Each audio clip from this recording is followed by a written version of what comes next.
own experience. Don't worry about what anyone else thinks. What is your real experience? What do you experience? What have you experienced in life that you can bring to the table in terms of argument? So the main thing we need to start with is the definition, because otherwise what you may think of as God may be different to what others do. So we're going to start with the Oxford English definition of God.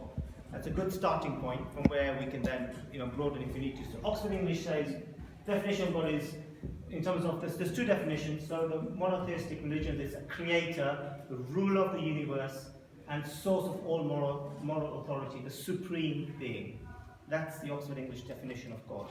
You can challenge that, but we're going to use that for now and then work around that. Or you can have the non-theistic definition, which is a spirit, worshipped as having power over nature or human forces, of human fortunes, the ultimate, the summum bonum, which means the greatest good, and the absolute infinite. So this is more kind of a soul-based definition of God. Okay, that's what we're going to use, because every time we talk about God, we need to know what we're relating it to. So those are the two kind of ground points we're going to use. Is everyone okay with that for now? Okay, good. Alright, so as you know, we're going to start with questions. All I do is throw out questions and then I just take a step back. It's really easy. So first question, is everything around you based on cause and effect?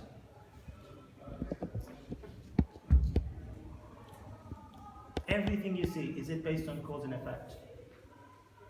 How did you get here? Was it there has to be a cause of how we got here. Car? How did the car get there? How was the car made? In the manufacturing line. How are those parts? Where did those parts come from? Well, from the ground. Where did that come from? Well, came from the planet. Where did the planets come from? It actually came from waste of stars. Can you see? Everything has a cause and effect. So I'm just going to pause here. Anyone going to give me a challenge here and say anything that does not have a cause and effect? Even if you go to in Jainism, we say karma is cause and effect. So anything you've experienced in your life where there is no cause and effect. Except for the universe.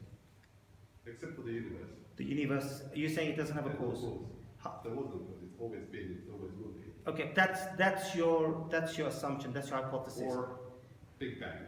Okay, your direct experience. Anything in your direct experience. So we'll come on to that in a minute, Raj. But I'm just talking about direct experience, yeah. What about thoughts? Yeah. Just manifest. I don't know if you can say as all cause. Yeah. So give me an example of a thought that manifested. I suppose like the great people like Einstein, people like that. Yeah.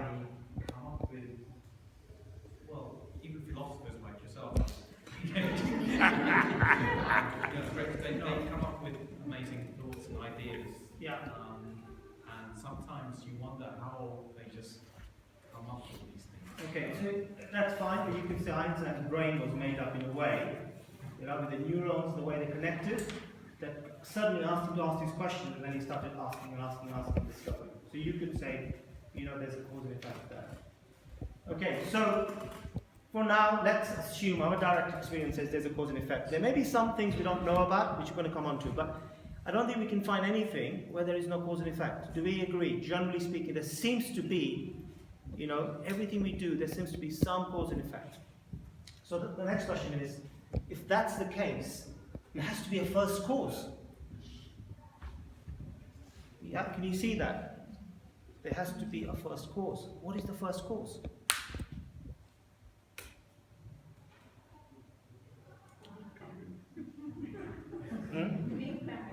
The Big Bang. What caused the Big Bang? We can't just... Okay. Good. So, God. Okay, so this is the first cause argument, right? There has to be a first cause of all causes, and this must be God. Right? This is the person who created everything. And where did God come? Good question. So, very good question. So, and the ruler of the universe, source of all moral authority, the supreme being. That definition, okay? And because God is God, then in this case you could say, well, he's excluded from that because he is the first cause. Okay? Now you can challenge that argument, and we're going to challenge it later on, because James would absolutely challenge this argument. But can you see this argument seems in some logical way? Yeah, if there is this one person, one thing that did everything, started everything, then fine, everything starts from this one person. And then everything follows, okay? But it's absolutely up for challenge, because you may say, well, who created that first thing? And we're going to talk about this a little bit later. But can everyone understand this logic? No, because it's not scientific to me. It's not scientific. No. But then what do you think is the first cause? Well, I just think that things got hot and How did they get and hot? stuff and, But how did they get hot? What was the cause of well, I something think getting they've hot? always been there. It's like Raj said that matter's always been matter never gets destroyed. Yeah. So you think the universe has always been there? Yeah. Okay. So that's an hypothesis. But there is, if that's fine. So we don't know about that. But from our direct experience, there seems to be a cause for everything that's occurring. The cause that we're now, yes, the human beings make a cause, animals do a cause. That's right. There is for our actions, there's an effect. Yeah. That's right. Yeah. Okay. All right. So we're going to move on from this argument. At least I just want you to understand it, not necessarily accept it. Okay. So next question, and I want you to just now pair up with someone you've never met. I want you to just have a chat. Why is nature actually so beautiful? So can you stand up, find someone you've never met?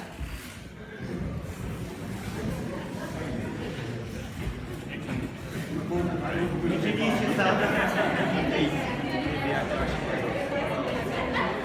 Find someone you haven't met.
Why is nature so beautiful?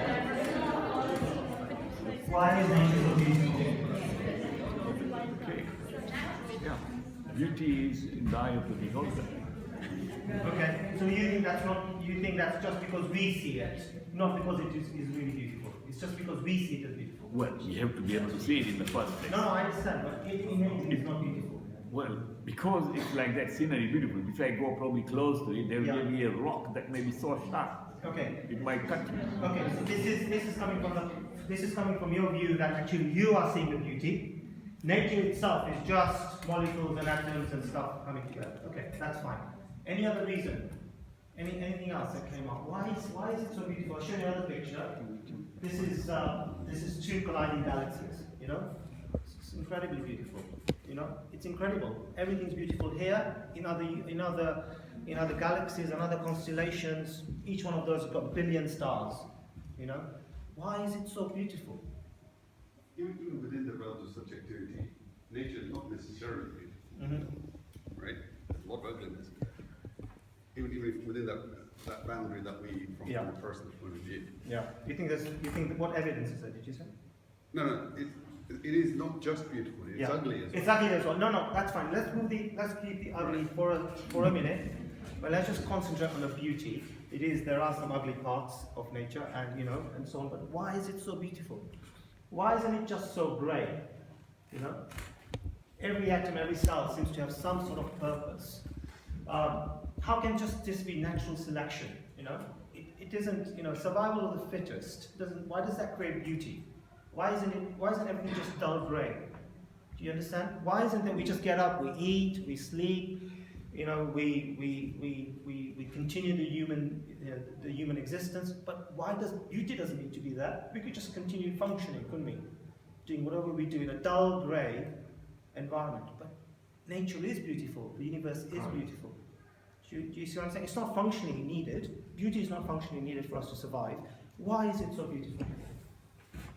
I would say because every day we see the same thing, Yeah. a day-to-day work, and something we see in a completely different thing. That's why you find it. Oh, this is so lovely. Yeah. This is so beautiful. Yeah. This is what I feel that because I don't know if I speak in Gujarati, but ત્યારે આ બધાય આપણને મળે is just every day-to-day basis, and suddenly can find see now it or we will say, oh, it's so beautiful. Because it's not anyone created, it's just because we see it with our eyes, it's a different thing. Because Navi Jagya says that, right? Navin Jagyani, it's just a different coloring, different thing. Like if we go on holiday, we see a beautiful scene because we don't see that every day. Okay, so if you live here, then if you know this is where you were born. So it loses Would you- importance, that's what you're trying to say. If you are here, then you wouldn't. If after 30, 40 years, you wouldn't see this as beautiful. Is that what you're saying? It is beautiful. Maybe you don't find it. Any other thoughts? Any other thoughts? You get used to it. You get used to it. So the beauty reduces, but it's still beautiful in some way. Yes, but then I think you wouldn't stay there. Okay. No one will stay in those type of places. Lots of people do. It's probably one of those things. It's probably a state of mind Yeah. where you've already taken care of your most immediate needs. Yeah. Shelter, food. Yeah. Those sort of things. Then you take a step back. Because we have the conscience, because we can think about. Yeah. That's why we have things like great paintings. We have philosophy. I think Okay. because we've taken care of our most immediate needs, then we can appreciate what's around us. I think if you were a prey to something, I don't think you'd be too worried about how pretty your environment is. Sure, I think sure. you'd be. But the thing is, this is not subjective because all of you, anyone see this as ugly? Anyone see this? There is some beauty in it. Maybe not, you know. Maybe some people like mountains rather than the sea. So it's not a purely subjective thing, is it? Is it being human that we find what we are looking for beauty all the time and we are looking for something nice or bad? But is there something we need to really differentiate? This is good and this is bad, whether this is beautiful or not?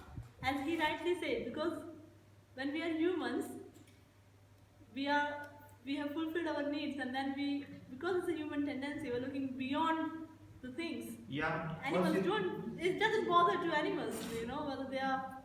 We don't know what they are thinking. Sure, but maybe humans see something here, don't humans feel this is good or this is bad, you know. Okay. I just Do we wonder, see- are we not preconditioned by all these lovely posters and paintings and all that? Did Marketing. they actually, like, if we really go back to Stone Age, did humans think everything was beautiful? Was there a word like beautiful? Look at Stone Age people. Look at how much stuff they did, which was just beautiful. Look at the cave Do you painting. think it's beautiful? But did they think that was beautiful? They just did create functional things. Why did they do it? Because they Functional wanted to things. share just Being like- human. Paintings, cave paintings in the past time, I don't think it was Maybe it was functional. some ritualistic things and things like that. It was practical But projects. is it also When when they're we so busy surviving, they have time to do all these beautiful things just for beauty's sake. They did. Because it's very clear that all those paintings, the paintings we do now, it all stems from that humanness, that any kind of recreation time they had, they thought, let me do something that shares some beauty, something I have inside. So, go on, Nisha. no, when we see something beautiful, and colours and things, I think it invokes something within us Okay. that we want it to also be beautiful. Okay. So maybe there's something inside of us Yeah. that's as beautiful, that's seeing the outside in that same way. We Okay. show us the same picture in black and white. Yeah. You wouldn't feel as wow.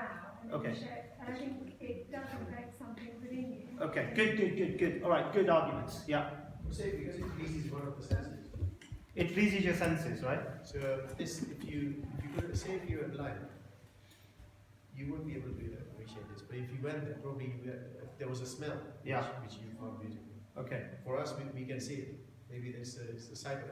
Okay, so all of these things are really appealing to your senses and making you feel really nice when you see it, or when you're there, right? Ideally there, even better. Okay, so what this argument is a cosmological argument, okay? What this argument is saying is basically saying that it is so beautiful, and only God, in his infinite wisdom, could have created something so beautiful. It's not possible for just atoms and things to merge and mix, you know? It's so much chance, only God can go and create something so beautiful, okay? I'm not saying you agree with this argument, but I'm just giving you the argument. There is so much beauty out there that there can only be a God that can create the beauty. At the same time, there's so much ugliness out there. There is so much ugliness out there, yeah. So, all balanced out. True, No. true, yeah, fine. So we can come on to why did God create ugliness as well. Right. But this, just the sheer amount of beauty, the sheer amount of these things, how can it just be by chance? Can it just be completely by chance, you know? Isn't that what Darwin showed us? There is actually, there is a selection going on, and actually the colours, everything they appeal. And that's, there's lots of studies being done that show the reason that different animals evolve different colours. Yeah. And it is to survive. But this is got nothing to do with survival. I agree. If we needed, if Darwin's theory would mean we're very fit, we can harvest quickly, we can feed ourselves quickly, all the functional things would be great with Darwin's theory. This is just, we just find this beautiful, that's it. But I mean, there's a reason why the colour of the water's that colour. It's all science, really. The reason the water is the colour it is. Yeah. So, you go further out, the colour's not as beautiful. Yeah. So, it's beautiful, but there's a reason for it to be that beautiful. Yeah. Yeah. Yeah, beautiful is just subjective. That is the way it is. Like the color and all that. Is just All the of way us they find are. this beautiful, is my question. If it's just you, I understand. You find it's just your senses, but most of us find this, quite nice. But that's all. Yeah, but that's our impression on that, right? The Yeah, way but I that don't is believe in this not- argument either. I just want you to understand the argument, okay? So then you can then find a way to say that's wrong, You have to accept this argument, not accept it first, but see this argument, okay? So the creationists, this is their argument, This is the creationist argument. So if you're a follower of the Christian faith, this is your argument, Only God can create such beauty. You have to understand only God can do this. All right, good. Everyone okay with that for now? Okay, we're going to go to the third argument. So there's two things here. If you have children, okay, and this is slightly related to the other one, but actually they're quite different. So forget the other argument, okay? Just don't forget about the other argument. If you have children, what was the feeling like when you had your first child? Okay? And I'm going to give you another example. Those who don't have kids, was it beyond what you imagined? In terms of that happiness, in terms of that bliss. If you don't have children, that's fine. If you have an excellent relationship with someone, not necessarily your partner, it could be someone else, just a friendship, some bonding, maybe your parent, Is it from what you ever imagined, what friendship might be, what that feeling might be, is it beyond that, surpassed beyond that? So first of all, hands up for the first one. What you imagined before you had children. I know it's for some of us a long time ago, but that feeling, when you were growing up and thinking, when I have kids, that real feeling, when you see your child being born, and is it beyond what you ever imagined? Hands up. Okay. And anyone who's got a really special friendship, a relationship, someone that they really get on with, it's just like, everything connects really nicely, and that friendship is so deep, and you can't express it. Is it beyond what you ever first thought? When you were a kid, you talk about friendship, and what the reality is even greater than that. It's something so strong and so powerful that you can't express it.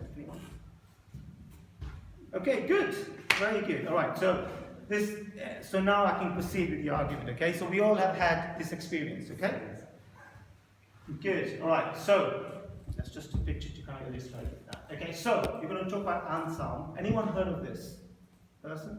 Okay, he was the Archbishop of Canterbury, born 1023, died 1109.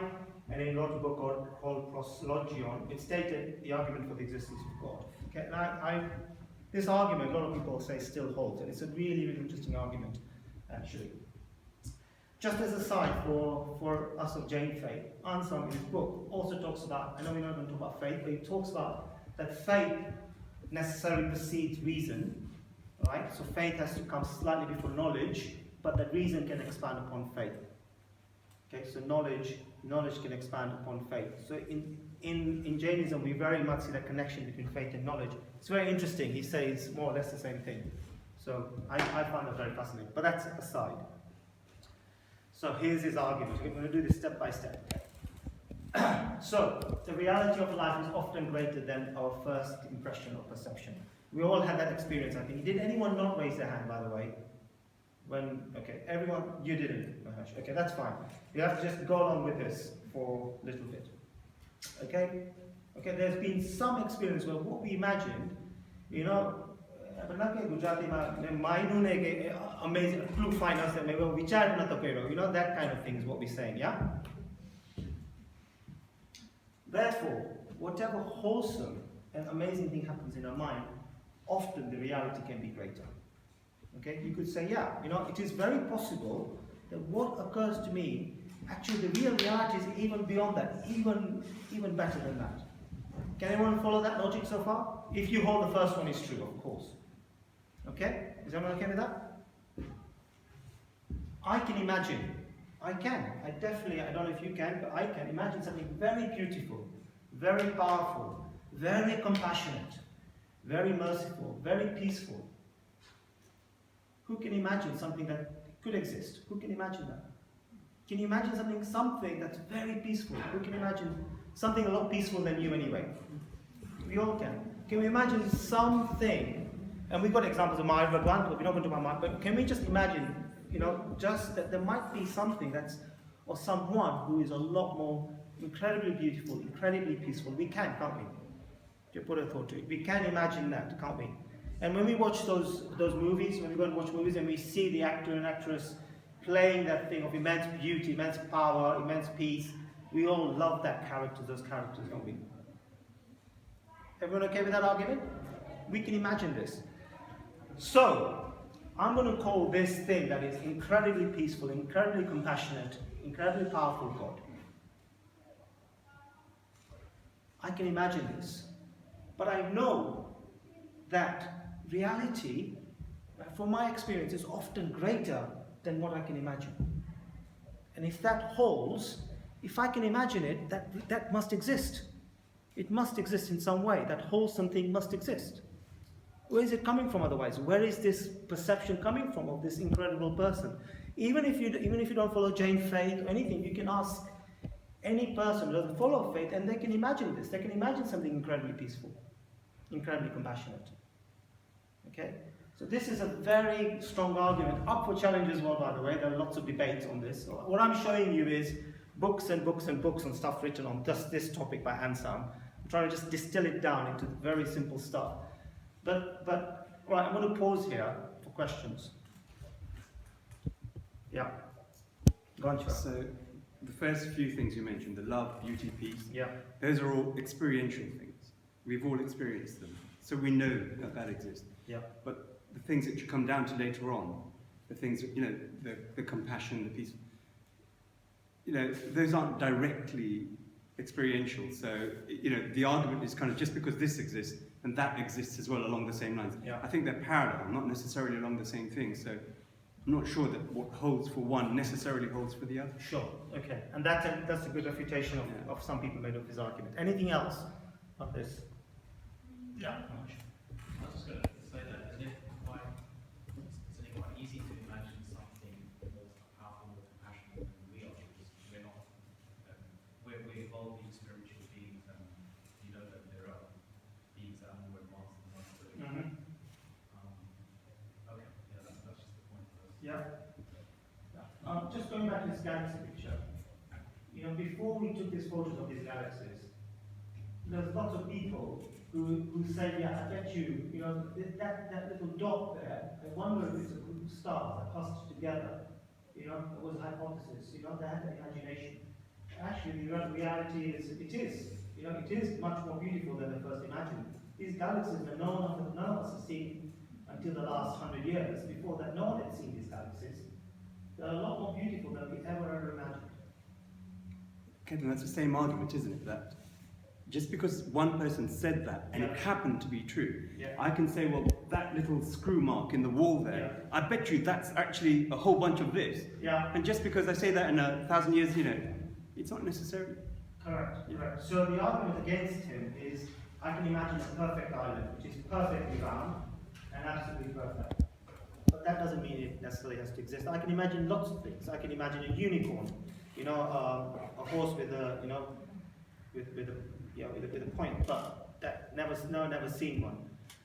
What Ansam says is that anything that's wholesome, you know, anything that's good, when I imagine it, I find later on, I find things that are amazing, like the friendship thing, like the children thing, all those wholesome things. You know, generally speaking, you know, what I experience, what the reality is often greater. Okay, up for challenge as well, by the way, but at least you now understand his argument. Okay, and some people very much are still ready to this argument. Any other thoughts from the back? Isn't just looking at positive side of it? Of what? Of anything, like say this compassion, powerful and all that. Yeah. Nobody is saying God, right? So people who believe in God, they are saying design quality. People who don't believe in God, they say God is cruel, nature is cruel, there are a lot of bad things happening. Yeah. So these are just looking at positives and just portraying it as a positive. Yeah. So these are just arguments for this God. Okay, for now. And that the definition of God. Do you remember right at the start, the definition of God? We're using that definition of God. You know, the creator, the powerful person. We're not using God as negative. You could, you know, but we're seeing God as this kind of all great, powerful person. That's the definition. That, if you consider Hindu philosophy, Yeah. God is like, it's like Brahma, creator, destroyed everything. It's just like a combination of Yeah. everything. It's just like creator. Yeah.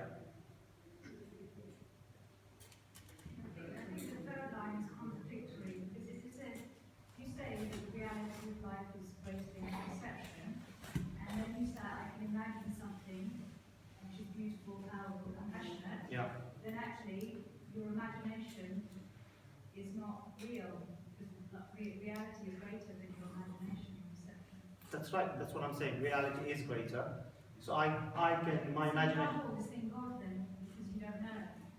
Reality is something you can't perceive. No, I can't perceive it, but what this is saying is that often my experience is, when I imagined what my son is going to be like, my relationship with that son, before I had my son, what it is, it's just like incredible, you know, to what I imagined before I had children, you know? And what it's saying is, I have this imagination of something which is very compassionate and very caring, and actually, you know, and the argument is, it's probably like to be even greater, even more amazing than what I can ever imagine. No? Then you don't buy it. Okay, fine. All right, fair enough. Anything else? Are we saying God here actually as a person? Yeah. So in answer, we're going to come on to that right in a minute. Right in answer. Okay, I'll move on. Okay, so blah blah blah. So this is So just so you understand this. So the first one is called the first cause argument. You know, there has to be a first cause. That first cause is God. Everyone understand that? And nobody agree with it as long as you understand it. The second is the cosmological argument, that only God can create something of incredible beauty. You know, it's just this trial and error, Darwin and all that. No, it's just too nice, too beautiful. Only God can create it. And the third one is called the ontological argument, which says that existence is always greater than my thinking. Therefore, you know, there has to be a soul or an eternal God. So for the third one, to answer your question, you could argue that it could be an external God or the soul. Yeah, because that argument can hold for both. Is that okay? Okay. Right, we're now going to talk about the existence of soul. Okay, so, again, I think this is going to hold up lots of challenges. So, Descartes, okay, you probably heard, I think Raj has mentioned this before, computer equals sum, I think therefore I am. Okay, anyone heard of this phrase before? Hands up? Okay, good, very good. You have to all join me in my philosophy classes. Right, So this is the argument. I exist. I think, I don't know about you guys, but I exist. You know, that's his argument. Because even you could be computer images, I don't know. But I think I definitely exist. But I have had some doubt about whether I exist or not. Sometimes I've thought, am I really a soul or am I just some material made together? Anyone ever had that thought? Actually, maybe, you know, when you were a kid, maybe actually it is nothing. After I die, there is nothing. Anyone ever had that thought? Hands up. Good. So we've all had some doubt at some point, right?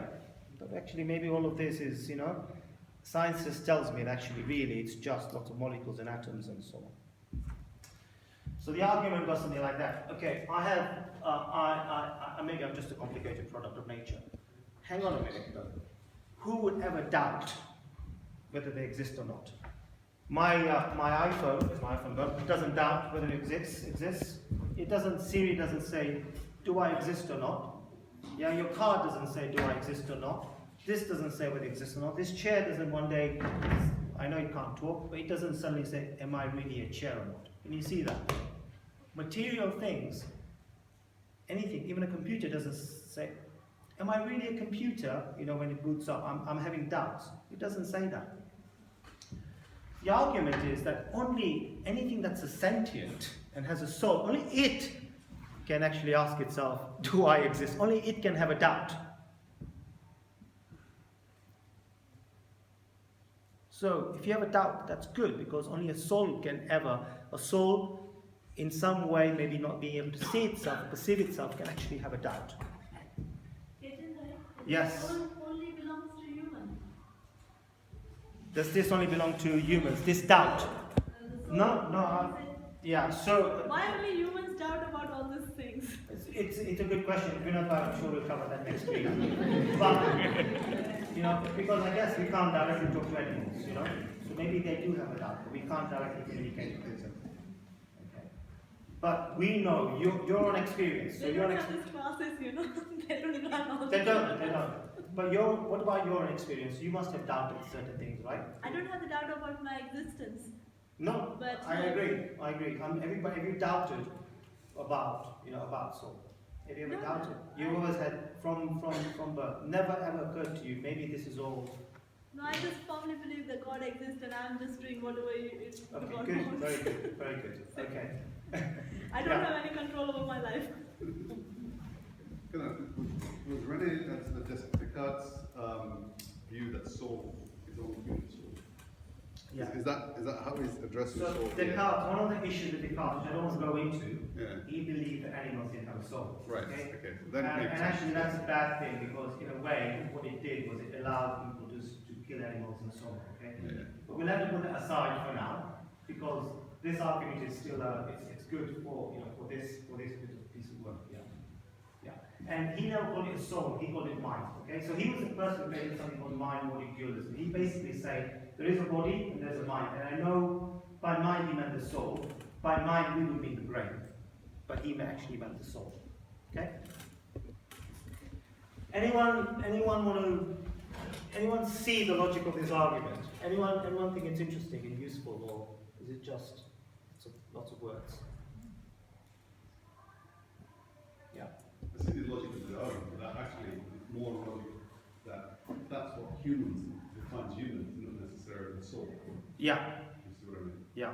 Humans are the only animals that can doubt themselves. You see what I mean? Yes. Yeah. But the only thing is we can't communicate directly to animals. That's the issue. Yeah. So we don't know for sure. We don't know for sure. Okay. But we can speak about ourselves. We can speak about ourselves. Okay. You're all very quiet. Right. So.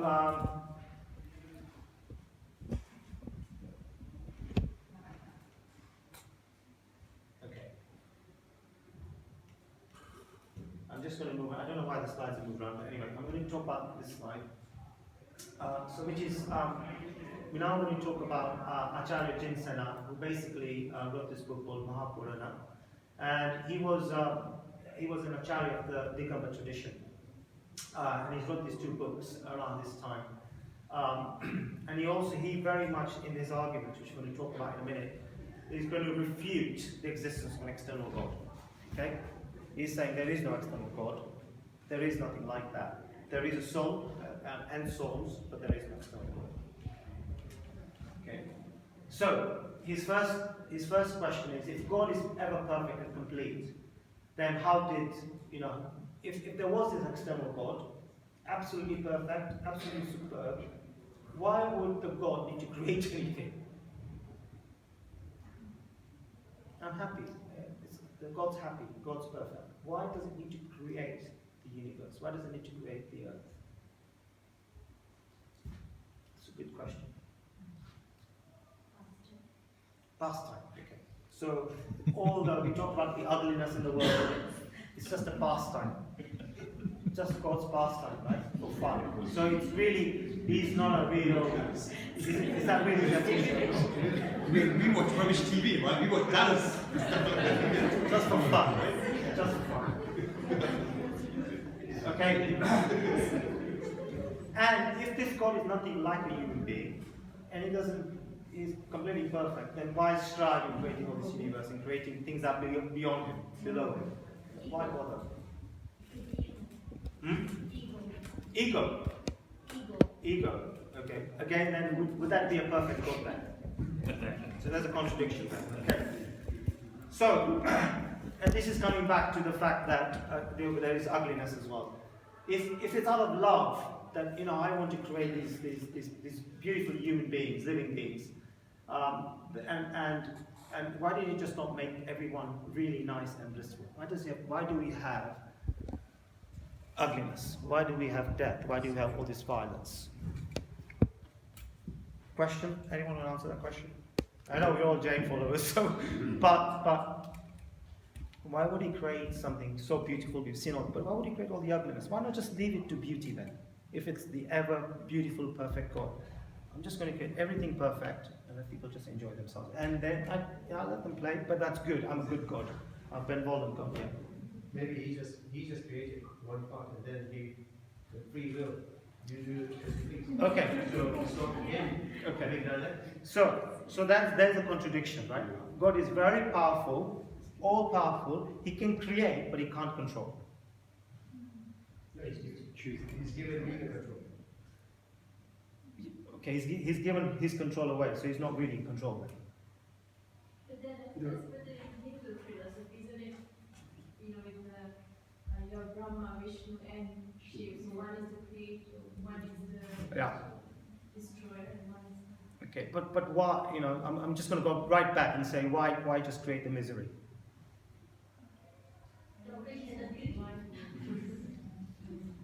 So only some people can out of that fight of misery and happiness and all of that come out of it and maybe get back to Brahma. Maybe the answer lies in that. It says if the God created the world, where was he before the creation? I think God is the creation of the world rather than God created the world. God is the creation of the Of world. our world. Okay, so we create God. We created the world rather than God created the world. Okay, because we need some higher power. We need to give some higher. We need some higher power because we don't know how to name it. So we keep this higher power God, and we create the God like a human being, who creates, who can do all of these things, rather than something from inside. Yeah. From an anthropological point of view, if you go back to many thousands of years, many thousands of years, a person would look up at the sky and wonder, well, why did the sun rise then? Why are the climates changing? Why is my stuff growing? Why is it not growing? Why are my children dying? They were things that they couldn't answer, and this perhaps gave them a ready answer. Yeah. Things you can't answer with the creation. Yeah. Okay. All very So good. no, I mean that way I agree that maybe we created God. Yeah. Yeah. Can we come out of this, avoid this cul-de-sac almost? Yeah. By defining God as something that's free of cause, i.e., cause and effect doesn't matter, doesn't actually apply to God. Yeah. Right? Yeah. And all of these go away. So why did he do that? Just did. Yeah. There's no cause. Yeah. Right? There's effect. There's no cause. So that you think there could be this all-powerful God. That's right. That just And the way you define that Yeah. is something that breaks this continuity between cause and effect. Okay. So it just creates something and then lets it go. Yeah. Okay. So some people say then that's not really a God. You know, a God that's not in control. So and this last question, which we asked right at the start, is if God created the world, then where was He before the creation? And who created God, right? So then you have this infinite regress back to God as well. Where did God come from then? You know.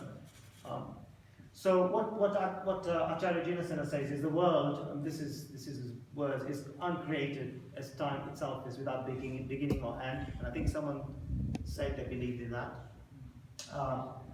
And it's based on the principles of life and rest. It's uncreated, indestructible, endures on the compulsion of its own nature. Okay. So what this argument is an infinite regress. You know, it's just infinite. Cause and effect just goes on. There is cause and effect, but it just goes on forever.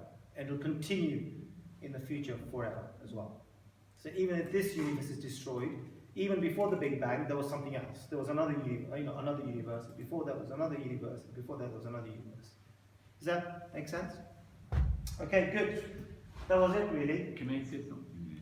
Yes. It is recently also been thought that this universe as we know, and if it's through a circle, boom, you can draw another one, and another one, and another one. There's other universes as well. That's the thought at the moment as well. So there's a Horizon program that's basically looking at the radiation from the outer extremities of the universe, and it's finding peculiarities there. And the idea is that there is another universe that's connected to our universe, and that's why some of those radiation is kept. It's kind of two bubbles that are bumping against each other. You know, so who knows? Might be two gods. Might be two gods fighting each other. Fighting each other.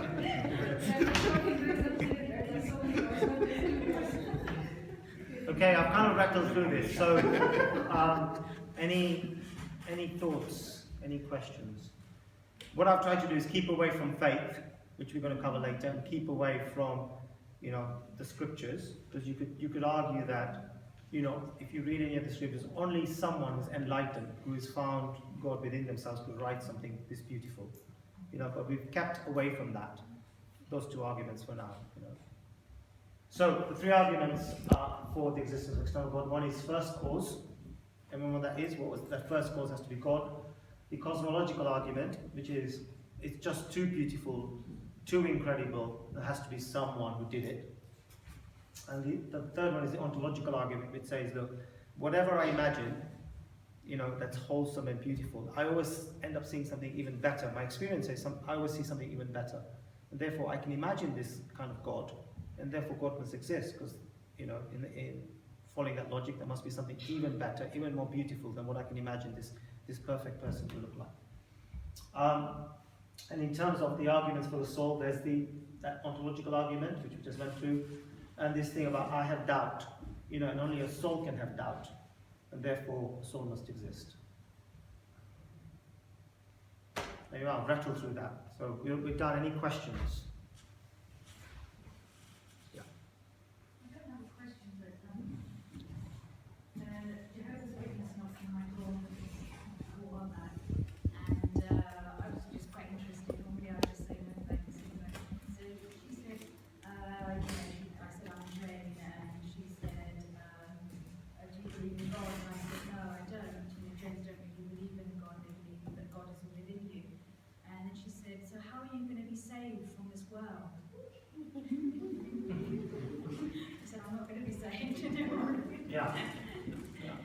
But if you look at the monotheistic religions, Christianity, Islam, all of them say there is this person, and if you don't follow the rules and regulations, you don't have that complete belief in this, then when you die, then you're going to have to answer to that person.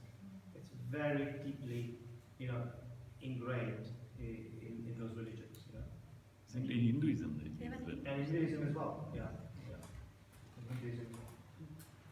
I think in Hinduism, the slight thing is this thing about soul and God, and karma, yeah. When something because of that, get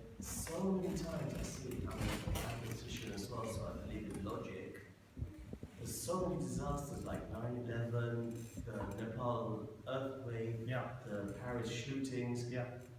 People are in the same place at the same time, sitting next to each other, and someone is shot, or like 9/11, lots died and a few survived. There must be a reason to do with your karma, you've survived. Like 3 people sitting together, you know, they in the middle they survive. There's no logic to that. There must be a higher power like Abrakarma that saved you. Yeah. It's not your time to go. Yeah. Yeah, and that's the. Mathematical argument and say that statistics, it's just statistical, that's not. But it's highly, highly probable. As I said, I'm a mathematician, and the same place, the probability of that out of us 3, when there's a machine gun fire, and let's say you get shot, I get shot, and the lady survives, but it's at 9/11, so.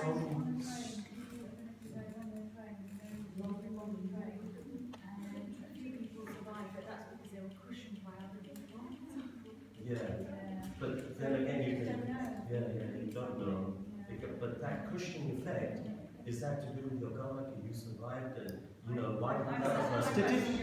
Statistically, if somebody did shoot a gun, probably 999 times out of 1,000, all of you would be killed. You're focusing on that 1 time out of 1,000 that it doesn't happen, but you're making it like it's the greater thing. It's almost like you're wanting it to happen, because most times it would happen that, what you've said will statistically happen, won't it? Yeah, but then if you So we are trying to find out the reason for that dynamic, why it's not greater because it's out of the norm. Like in a No, I understand that, but because we like to look at the thing that's out of the norm, we sometimes look at it out of proportion. In most times, it will actually occur. Because it is out of proportion, that's why we feel. Yeah, but then we give it that much more importance, don't we? But then, so it's like saying, if I say to you, you only have £5,000, right? You put it into this bag, and you get the chances of you're getting this much from it. But you usually go with the safe thing. Yeah, And you're that's right, following you're right. statistics. But what I'm saying is, why Mr. Smith, or why that? Do you understand what I'm saying? You're saying that you're right. You're absolutely. But it's pure. It's mathematics, though, isn't it? Rather than anything greater. No. Sorry. I think it's to do with ion karma. That's what I think. Okay, so you could have 2 beliefs. One is just probability, and you could have karma as well. And both of those, are valid arguments. Just one really good argument to kind of put this one away is why you mentioned so beautiful. Just building what Chirag said, is it's called the anthropic argument. It basically says, well, there might be lots of universes, lots of places where it isn't beautiful, where we just happen to be here, and it happens to be very beautiful, and there you are. So there's nothing to do with God. It's just the fact that it is beautiful that we're saying, why is it so beautiful? But there could be lots and lots of situations where there is no beauty. Does that make sense? Yeah? Does that make sense? It's a bit like saying, why am I alive? Well, the only reason you're asking that question is because you are alive. If you're not alive, you wouldn't ask that question. Can you see that? I think coming back to what you're saying is that say you are one of the people that did survive, you are going to ask yourself, why did the person next to me, and probability, I don't think will answer some of it, but there will be a percentage of you that wants to know why you survived and the person next to you, and you will look for some other reason other than probability. I think that's the human condition. Yeah, no, that is the human condition. Yeah, it goes back, you're trying to explain something you can't explain. It's a way to, something you can't explain. That's why you choose to have this theory. You sometimes can't, but look at how lucky we are. Say you were in Syria today. You saw those pictures yesterday of those cities that are, Yeah. So it could be the other way around. Why am I so unlucky all the time? Versus why you are so lucky. Yeah. Yeah, why are you so lucky? Yeah. And another argument for a soul in the sense if you accept that when someone dies, there is a specific point where you're dead. Yeah. Right? When the body is dead. You are dead. That person is dead. There is a line drawn in time. Yeah. Where the brain stops working. Whatever you have a definition of death, there's a line drawn in sand that a millisecond after that you're dead, a millisecond before you were alive. Yeah. Right? If you look at the chemistry in your body, it doesn't change in that millisecond. No. Right? But what has changed then?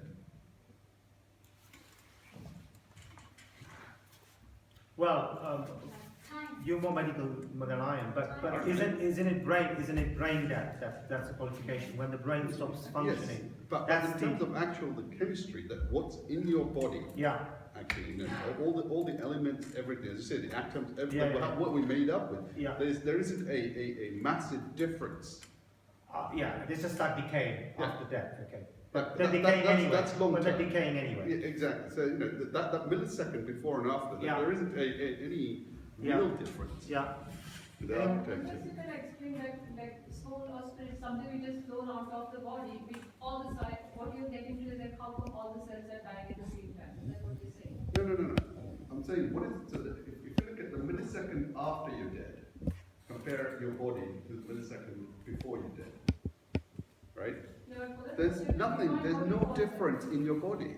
Right. So that's what I'm saying. Like that's we have to believe there's something which is completely flown out of your body, which kind of makes There are everything that- experiments which says something is going on They're in the looking body. at- yeah. So Yeah, like this this, is so. there are some science experiments which shows that Yeah. the body has Yeah, carried you on might not do that. Yeah, so lots of people have that. Yeah. Okay, that's fair enough. That's something that happens because people who depart and then come back, so they could see themselves outside the body. I'm not sure I buy all that stuff. Okay. But no. But hang on, Everybody has the same experience. Let's say this iPhone, right? Let's say I can show it to you like working. Later on, it's not working. Everything, you just switch it, nothing works, right? You could answer the same argument for it, couldn't you? You could say there is no point. It's something goes wrong. But other bits are working. There is something different. The reason it's gone wrong is the circuit is broken. Some transistor is blown or it's run out of juice. Yeah. But you could say the brains is dying. Sorry?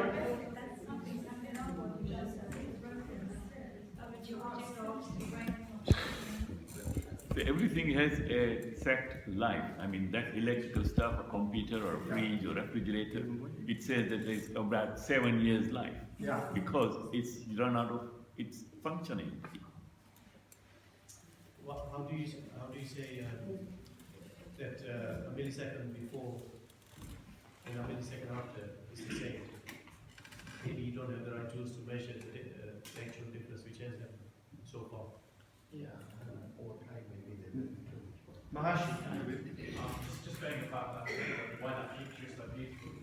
I think it's quite amazing that all of us, I assume, we're all perceiving it the same way. You know, we all perceive colour, light in the same way.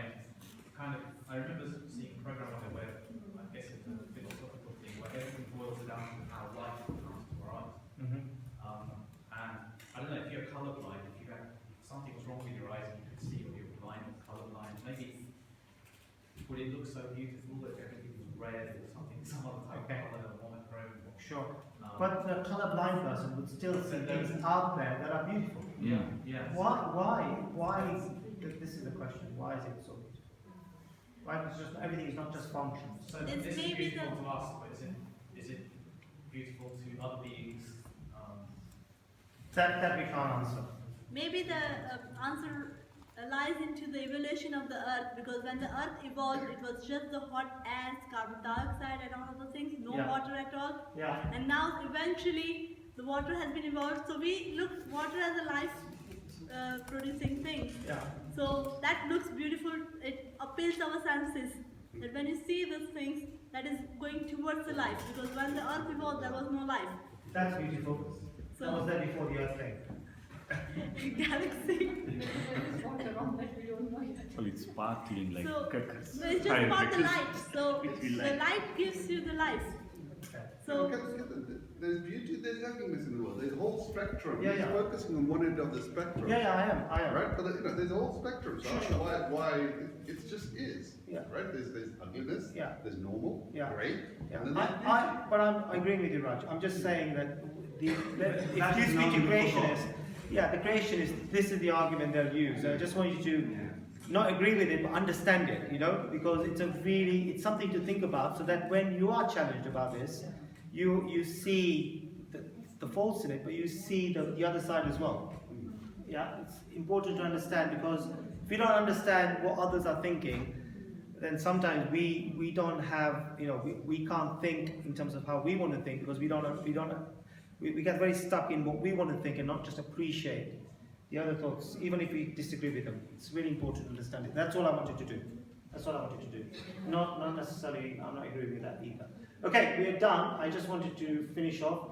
Hopefully that was useful. That was a bit logical, I know, very kind of philosophical, but that's, you know, it's important that people have been thinking about this for many years, and these are the main arguments, you know, that exist, that we've spoken about, and I'll finish off on some thank yous, and we're done. So Jamie Gudka, ex-student here, has just helped with some editorial support. I've been doing some philosophy classes, so he was my philosophy teacher, and obviously Chandya Vidyapith for letting me present. And then we have to finish off with Bahubali, which I think is the most magnificent statue ever. Thank you so much.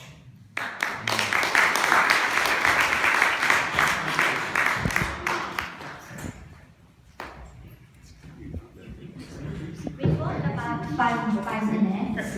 It's Acharyaj's 80th birthday coming up on the 6th of January. Some of us are going to India, so we thought it would be really nice if all of you can write a message for her. And I think they just might be coming later to take a photo of her and just class team. So I'll hand out some pieces of paper so you can spare some time, think about what you want to say for Acharyaji, and we'll hand it to her when we go to India. January. So I think we are about 7 or 8 of us going from here to Rajgir.